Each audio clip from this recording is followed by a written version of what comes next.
Wings ride strong third quarter to win over Dream. Arike Ogunbowale poured in 21 points, and Dallas got a huge boost from its reserves as the Wings took charge in the third quarter to defeat the Atlanta Dream 68-55 on Tuesday in Arlington, Texas.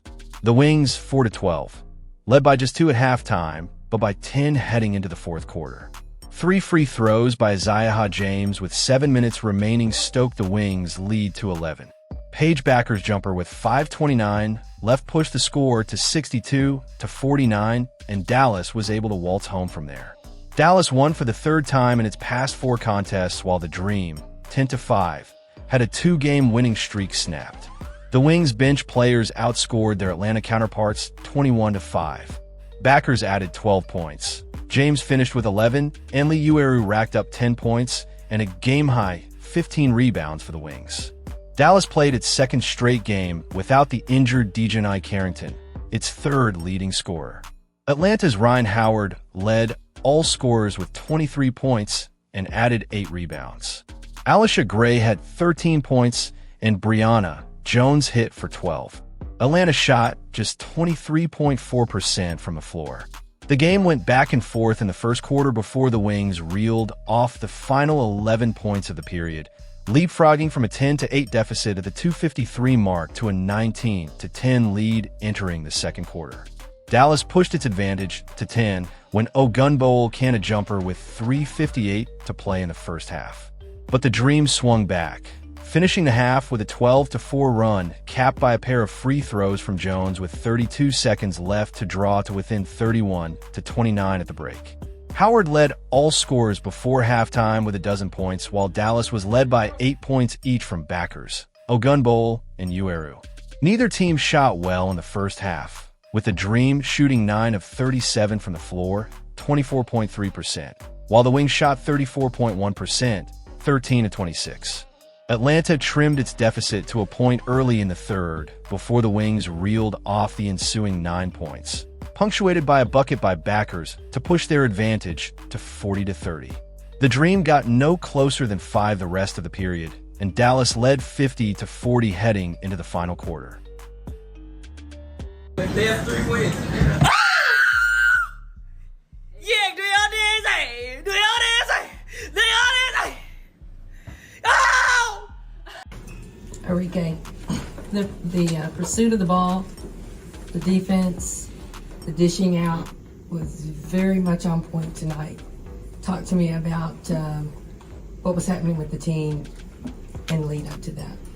Yeah, I think we just played with intensity. We were a little upset that we dropped the last one, and it really kind of came down to defense, so we made it a point to be aggressive. We know they're really good shooters. They have good inside-outside presence, so we just tried to stay aggressive for 4 quarters, and we did well with it.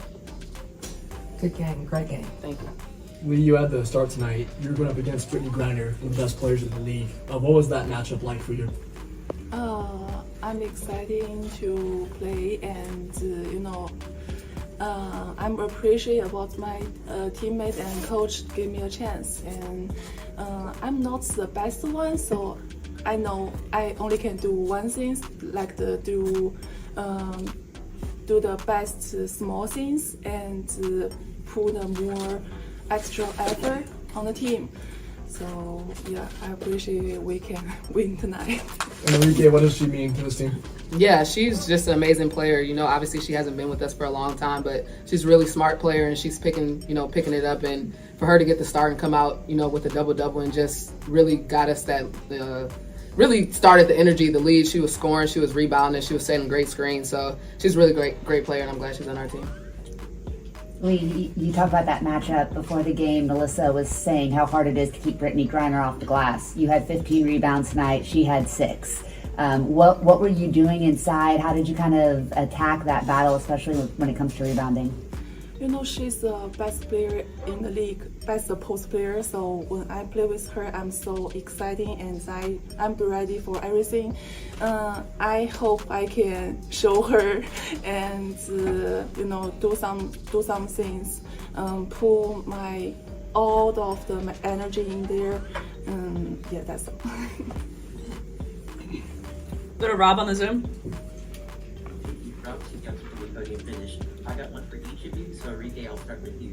We're starting to see the Wings turn the tide and find their rhythm on the court, so as one of the team's leaders, how rewarding is it to see that hard work pay off, especially against a tough Atlanta team that was holding held to 55 points? And Lee, congrats on your first double-double with the Wings. What's it mean to be so embraced by the fans in Dallas and the teammates here with the Wings? Go ahead. Yeah, I think we're finally, getting over that hump. We still had to give ourselves grace. New team, new coach, all new players, and it didn't come together right away. One would hope, but that really wasn't ideal for it to just be perfect right away anyway. So, we've just been sticking with it, trusting each other, trusting our coaches, and just sticking with it. And I'm glad, it's showing on the court, and hopefully more wins come. Yeah, we do same things. I'm really appreciate for everything, and like Paige just said, we trust each other and trust coach, and we will do more good things and keep going. We hope we can get more wins. Jennifer, go ahead.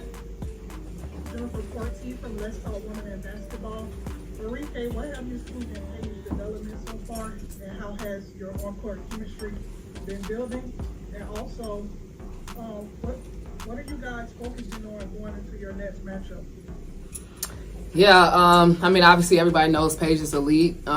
She's very mature for her age, especially being a point guard in this league is already tough, but being a rookie point guard is even tougher. And I think she's been handling the pressure really well and just leading our team really well from the point guard position. And we haven't got that far to our next one. We're focused on today. We'll take off tomorrow, and then we'll come in and get ready for our matchup this weekend. Well, for Lee, what are some of the main ways you feel more comfortable on offense and defense after your first couple of games with the team? I feel the most comfortable things is my coach and teammates to try to help me everything, whatever I'm on the court or on the bench or in the practice. They taught me a lot, and I try to learn quickly and do more right things on the right space. Yeah. Guys, thank you. Thank you.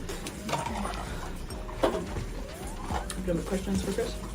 So y'all have 3 wins in the last week, and then you had a close one on Sunday. Just what confidence does this give you as a coach getting these wins? Yeah, I think that's 5 games in a row since we started this second quarter of the season that we put ourselves in position to win some games, and we've done it a variety of different ways with the different lineups and different combinations. So just really proud of this group for sticking with it and sticking together and really buying in and believing in that identity that it's our competitive depth and everyone can contribute on every night.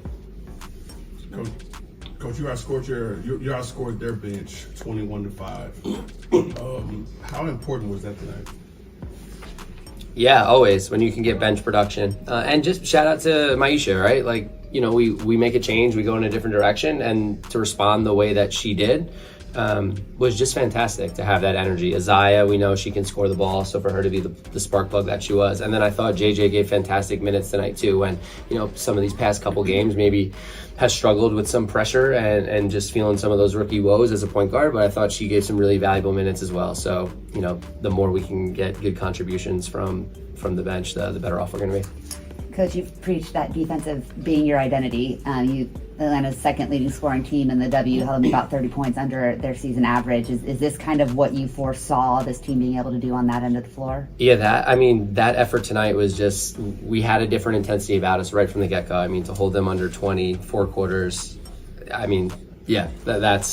that is a crazy effort. I know they miss shots that they normally make, but we had an intensity about us to really compete inside and out. You saw Lee, you saw Liz, a couple block shots, just battling on the inside. And then they still got up 34 threes because that's what they do. They take a ton of threes, but I really loved our intent to really chase them down, and those were contested, and a lot of them, just there was less separation, and we were there, and there was urgency. So that was fun to watch us compete that way, make them miss. You held Atlanta to 55 points, kind of piggybacking off of that. That's the least amount of points that an opponent has scored against you. What was the difference defensively tonight? Do you feel like it was a complete game? Yeah, no, I thought it was just an intensity right from the get-go. I thought, again, asking Aziaha to come off the bench and Kyla to start too, that's more of a defensive energy type sub there. So I thought she gave us a spark right away. Started on Gray, we switched a bunch of things, so our guards all guarded all of them. But I mean, Gray has been their X factor, right? Like she's just having an insane year with her efficiency in scoring the ball, and so to hold her the way we did, that started with Kyla and her energy defensively, Li with her defensive rebounding and presence. You know, so those two really, I thought, infused us and raised the level of everyone else around them. And then I just thought we competed consistently. And again, the bench came in and there was no let up. There was no let up when we subbed tonight. You already talked about it a little bit, but just expand on like what you saw in the tape when it came to Alicia Gray, to be able to stop her. Yeah, she's a great player. It starts in transition with her, right? When she can get in the open floor, she's dynamic. And so I thought we did a pretty good job taking away some of her drives and not fouling her around the rim early. I thought she got a little frustrated that she wasn't getting some calls. Maybe she got in her own head some, and then it was just to compete to not give up easy threes and run them down. They don't want to take mid-range, so we'll run them down in the mid-range and make them settle a little bit. So you saw some of that, but overall, we talked about making them feel us. We're trying to establish that physicality. Our growth opportunity still continues to be fouling. 41 times there. Again, tonight, that's not great. We still put them to the free throw line 25 times, so we've got to still find that physicality without fouling. But again, just liked our fight. Going up against BG for Lee, that's quite the challenge. How do you think she responded to that matchup? Yeah, she did not back down. She is just incredibly smart and physical and just really good with her positioning, and really proud that she stepped up and answered that call. We talked about it pregame of kind of getting those minutes down for Paige, some of the other guards. She only played 32, no one played more than 34. How much of that is just game situation, and how much of that was helped by maybe making that change to the starting lineup? Yeah, I mean, it's just constantly talking with the training staff, and it's, you try to think through it ahead of time, but then the ball tips and you never know what's about to transpire, right? So I thought as a staff I thought we did a good job tonight with our substitution patterns and managing minutes. And again, when you get the contribution that you do off the bench, that helps as well. But yes, there's intent. We don't want people playing 40 minutes, and we've got a back-to-back coming up too. So just trying to get everybody involved and keep everyone healthy and ready to go. Coach, y'all were able to jump on them early, really never let go of that. Was there something different in the huddle tonight or in warm-ups that kind of led the way? I think coming off that, so a couple, the Vegas loss, then we responded. That Washington loss was tough. So, still feeling that, and then we responded right away, and we talked about it, right? Our first quarter start in Washington was not good. We weren't ready to play. So to be able to come out and us throw the first punch and establish the level of physicality and compete that we were going to have from the get-go. Just proud of our ability to do that. Rob, go ahead. Thank you, Rob Tiago from the Pony Fitness. Coach Koklanis, congrats on the win tonight. You mentioned on Sunday you wanted to see the team be a bit more disciplined after the game against Washington. So what are your thoughts on seeing your team play so composed against a tough Atlanta squad and also excel on both ends of the floor? Yeah, I thought we were better. And again, we weren't perfect, and we're never going to be perfect. But when you play with that level of compete, and there was just an extra willingness to give it extra effort and to scramble when it maybe didn't initially go the way we had planned or scouted.